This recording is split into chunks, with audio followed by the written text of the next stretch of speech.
Hey y'all, welcome back to my channel, Notes by LaRue. It is yours truly, DJ LaRue, and here I strive to bring you hope, motivation, and encouragement, one note at a time. If you are new to my channel and would like to become one of my beloved note takers, please consider subscribing and hitting the notification bell so you don't miss any of my uploads. Now that the rules are out of the way, grab a pen and a pad and prepare to take some notes because class is officially in session. I feel so regal today. Got my new curly wig on. I got these glamorous, gorgeous earrings on. Compliments of Shein. Well, I should say I bought these from Shein because they didn't give me anything from Shein. This ring I got from the Bahamas centuries ago. And this beautiful green dress that I'm wearing is compliments of one of my students that I'm going to link her information below because she has her own boutique. Sincerely, Sade. So shout out to you, Dorsey, and thank you so much for this beautiful dress. If you don't know by now, green is my absolute favorite color because you've seen pretty much this color in most all my videos, particularly with my makeup, but green is my absolute favorite color. Today, I don't have a particular topic in general. I just came on here because I more so just want to vent because I'm pretty sure I am not the only one that is experiencing this. So a lot of times we do not really feel like we can get any better, or I should say that there isn't any hope unless we know that somebody else is going through or experiencing what we have either gone through or are experiencing now. Now, everybody already know that about 2 months ago now, 3 months ago almost, my previous employer decided to do away with my job.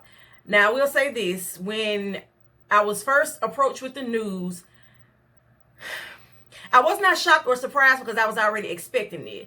I was more so happy because I was so finally ready to be able to be leaving that establishment because I was just for certain that, okay, now that this door is closing, my next is about to open up like ASAP. And I just want to say, my next is not opened up yet. It's not to say that it's not going to open up, but it's just to say that it has not, and it is taking forever. And we all know that story of my life. I hate waiting.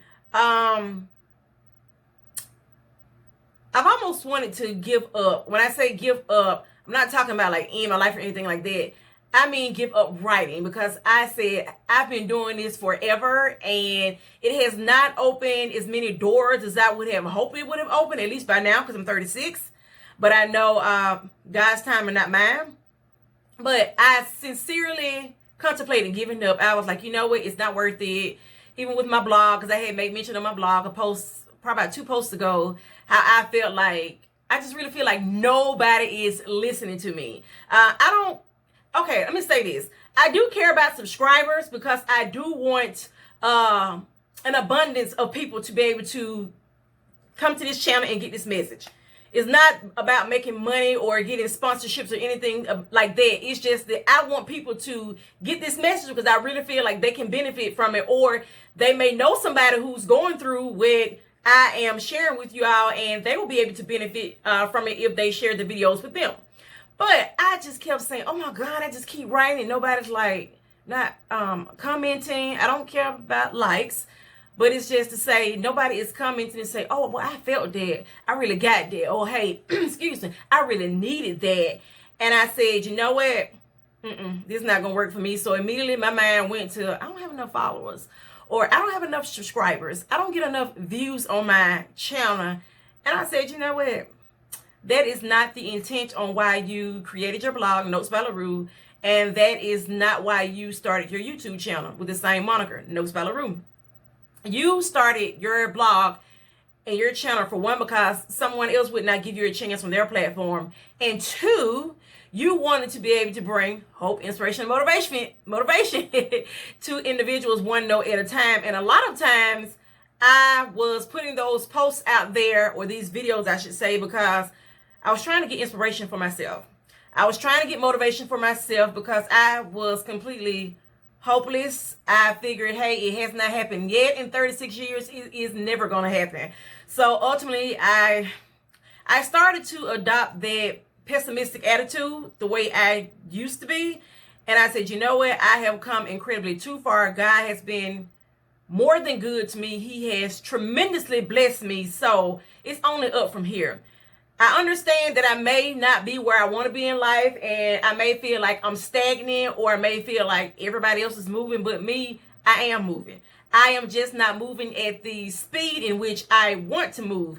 And it's not to say that I'm not going to ever ultimately reach my goals, because I'm confident, I'm 1,000% for certain that I will, but it's just that I'm not going to obtain them in the time frame that I would like to obtain them.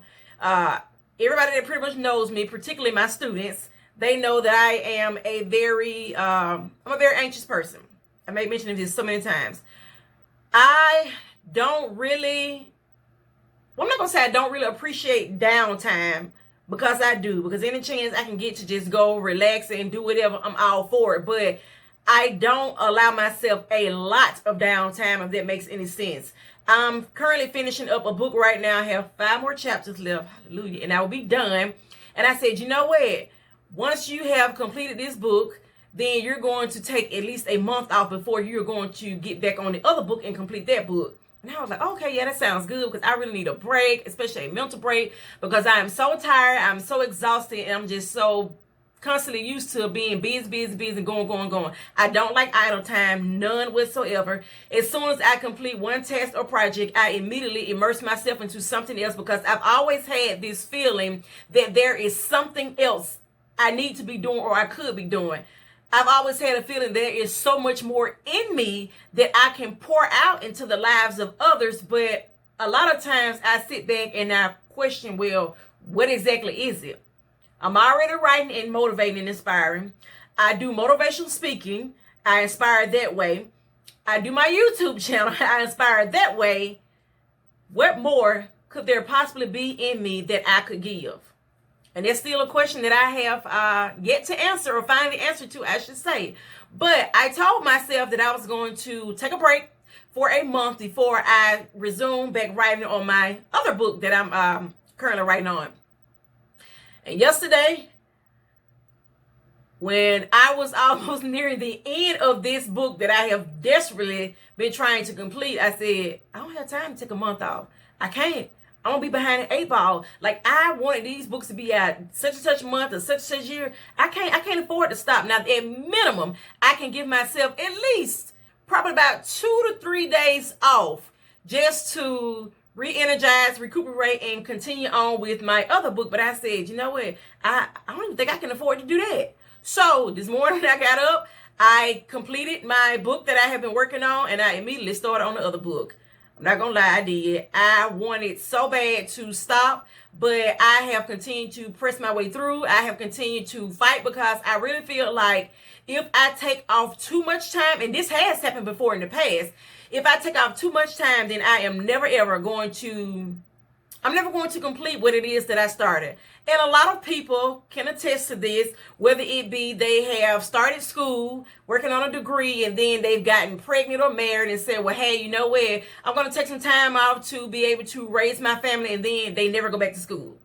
I cannot tell you how many times I have seen seasoned people, I don't like calling folk old, but I have seen seasoned people come back to college and they're like 60, 70 some years old. The oldest student I've ever had was a 74-year-old woman. Yes, you heard me, 74. She came back to obtain her degree. She had started working on her degree years ago. She's 74 after all. Years ago, she had gotten married, had a few children, and decided, hey, you know what? I'm going to be a homemaker. I want to be able to be there every day, every step of my kids' lives. And once they are adults, I should say, because she had more than one child. Once they are adults, then I'm going to resume what it is that I started out on. And I'm just going to live my life for me, because after all, I have raised my children and they have flown in nest, so I can do whatever it is that I want to do. Sadly, that did not happen. When her kids flew the nest, she continued to stay at home and be a wife. There's nothing wrong with that. She continued to stay at home and be a wife and support her husband. And then eventually her husband fell ill, so she ended up taking care of him for years up into his death. And even after that, she continued on to volunteer, do more within her church, just a lot of other things that she had taken on. And she was always helping and being there for everybody else. But at the same time, she was neglecting herself. We all have been there before. We put everybody before us. We take care of what everybody else needs, but at the end of the day, we are always neglecting ourselves. And I cannot tell you how many times I have not done that. And I have regretted that because it has put me behind the 8 ball. And I felt like that was time that I cheated and robbed myself of, and that I gave it to somebody else. But what even makes it much more sad is that I know for a fact that individual or those individuals, they wouldn't have done that for me. But needless to say, she waited years, and I mean years, until she finally decided, hey, you know what, I'm going to do something for me. I'm going to come back to school. And when she came back to school, where I said my first time meeting her, and she came in inquiring about the university, I'm thinking, well, maybe this is for one of her grandkids or something like that. And she finally told me, she says, what do I need to do to request my transcript? And I'm like, ma'am. And she said, what do I need to do to request my transcript? Because I started school years ago and I never finished because of X, Y, and Z. But now I have come to the point I want to obtain my degree because that's something that I've always wanted to do. And one thing I will say that I admire her for, which a lot of people don't do, they will start out on a particular dream or in the pursuit of pursuing their dream for whatever reason. Life happens, have children, get married, death, tragedy, whatever the case may be, and they never end up going back to complete whatever it is that they set out to do. And then they always, for the most part, find themselves preaching to other people, so to speak, to say, hey, don't do as I did. You know, I've waited until I've, gotten entirely too old. I can't do this, and this is what I'm doing now. Is just it for the rest of my life. But I want to say that it is not it for the rest of your life. My student, or former student, I should say, she should be a prime example. 74. Although she's had so much to happen within those years that she was away from college, she decided, hey, enough of doing for everybody else. I'm going to take some time out and I'm going to do some things for myself. And starting with completing this degree is going to be it. I don't care how old you are. I don't care how much time has passed. I don't care if you say, well, oh, I'm so behind the ages, or, I'm so behind the times, or this is going on. I don't know how to use a computer. Listen, that's what they have computer classes for. Oh, well, I'm not really, tech savvy. Again, that's what they have computer classes for. And even if you don't take a computer classes, that's what they have people for. There's nothing wrong, or you should not be ashamed of asking for help. I can't tell you how many times my students, my seasoned ones, say, oh, I really just didn't want to bother you because, I've already bothered you for this, I've already nagged you for that, and I just really did not want you to get the feeling that this lady or this man, because I've had a lot of seasoned male students as well, they're just not really trying. And I used to say, hey, I know who I'm here for and what I'm here for, and my job is to help. So I love what I do. Don't ever feel like you are nagging me or you are a burden to me, because this is my job. This is what I love to do, even if I was not getting paid to do it. I love helping people, and that is one of the primary reasons why I obtained my master's degree in counseling and psychology, other than trying to help myself self-medicate or be my own therapist, I should say. But I enjoy and love helping people. And that's another thing that I want to touch upon, is that a lot of times we have these dreams and goals set out for ourselves, what we want to do.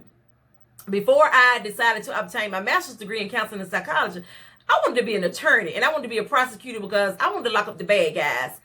In my undergraduate studies, I had originally majored in English because I love English. I love writing. I'm a writer, obviously.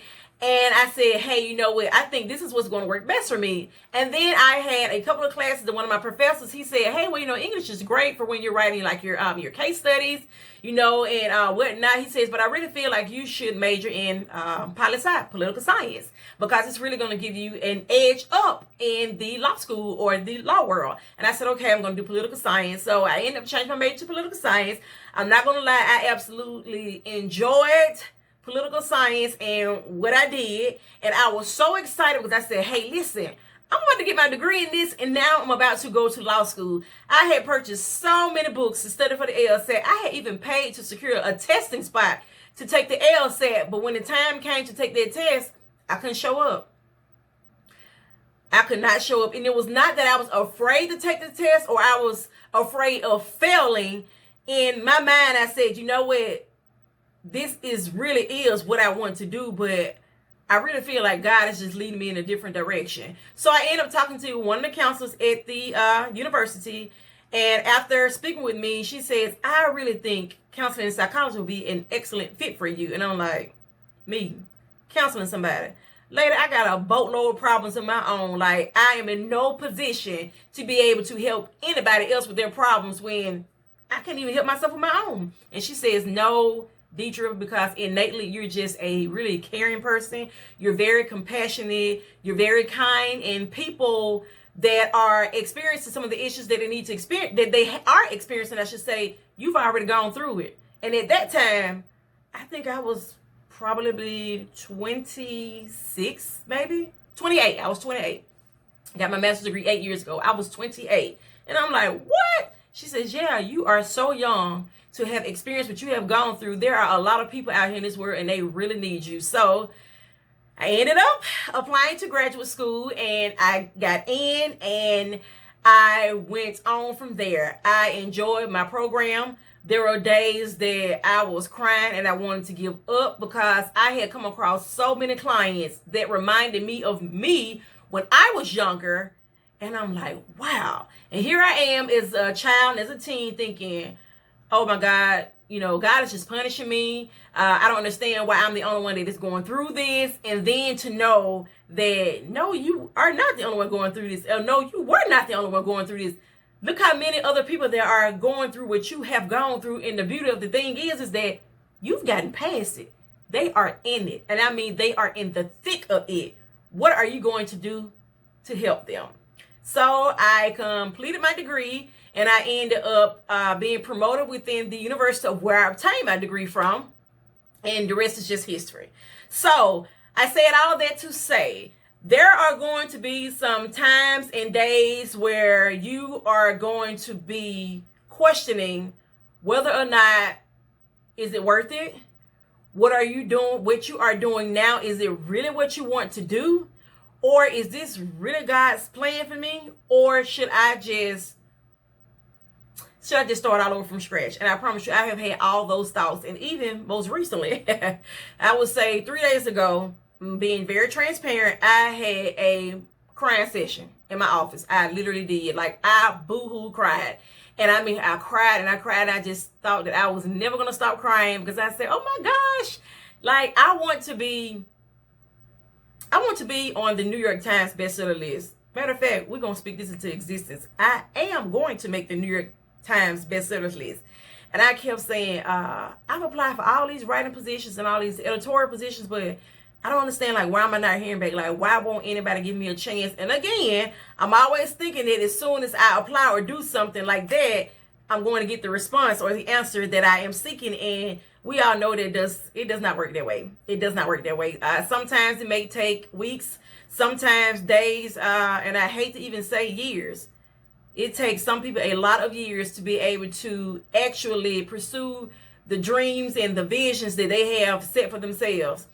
I can't tell you how many actors or actresses that I have read their stories where they are in their 40s or some even 50s and they're saying, hey, I'm just not breaking out. I've been doing this for like 20, 25, 30, 35 years and I'm just not working out. I'm just not doing it. And I used to say, oh my God, please do not let that be my life, because I am not trying to be 50 years old and saying, hey, I done made this movie now and the time has finally come. But I look at it this way: if it's going to take me another 24 years, another 30 years, 50 years to obtain my goal on whatever it is that I have set for myself to achieve, then I'm going to do it. I'm not going to stop. I'm not going to give up. I don't care how many bad days I have. I don't care how many more crying sessions I have, because I assure you I'm going to have probably about 1,000 more. I'm not going to stop, and I'm not going to give up, because it is not in me to quit. I am not a quitter. Now, there may have been some things that I have started on and I neglected it and put to the side, but I've always gone back to it to complete. And this book that I'm working on is one of them. I've been working on this book for months now. And I had given myself pretty much 4 months to complete this book. And now we're coming up on almost a year. But needless to say, I did not give up. I'm still hopeful, although there have been times that I have been completely hopeless. But I'm still hopeful that I am going to eventually reach my goals and my dreams. And I just wanted to get on here and tell you all the same that It does not matter how long it takes you to get to the finish line. The only thing that matters is that you cross it. Don't beat yourself up because, oh, okay, well, I wanted to have this complete by, I don't know, 2 months ago, and 2 months turned into 2 years. So what? Complete it and get it done. That will be your reward and your accomplishment, that you have gotten it done and you did not throw in the towel. You didn't throw up the white flag. And most of all, you didn't quit on yourself. As always, I thank you so much for watching. Until next time, my note takers, bye-bye.